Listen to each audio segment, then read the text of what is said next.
Meantime, President Trump is expected to sign a new executive order today to boost U.S. nuclear energy production. There are reports that he will invoke the Cold War-era Defense Production Act to make it happen. Doug Zader from Washington this morning with more details. Hi there, Doug.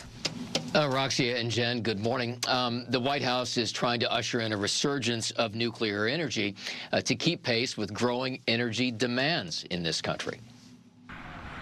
Once seen as the future of energy production before largely stagnating, nuclear power in the U.S. could be in for a big boost today. Nuclear is going to play a key role going forward. As Secretary of the Interior Doug Burgum just yesterday was promoting a nuclear energy push.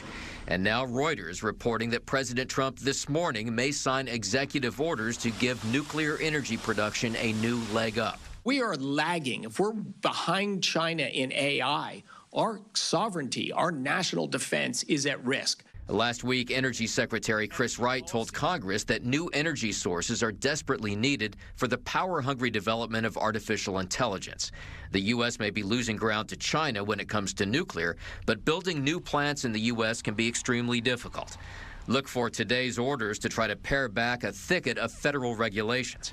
At the same time, Democrats accuse the administration of making too many cuts at the Department of Energy, and some point to safety concerns. 2 of the 5 worst commercial nuclear power incidents in our nation's history occurred in Ohio's nuclear north that I represent. Either way, though, this represents a long-term goal for the White House. Even though they're moving at a rapid pace, it's really in the 2030s before we're going to start to see significant scale coming from nuclear.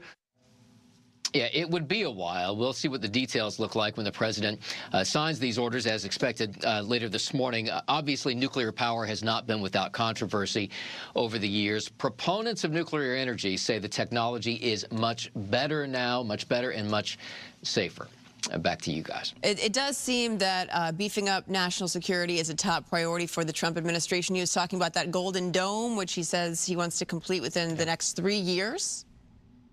Yeah, and, you know, that's obviously pretty ambitious. Now, the initial funding of that, I want to say, boy, $25 billion, I think, is the initial funding was provided or will be provided under this big, beautiful bill that passed the House and is still waiting for Senate passage. But there are going to be expenses well beyond that to make it operational. Absolutely.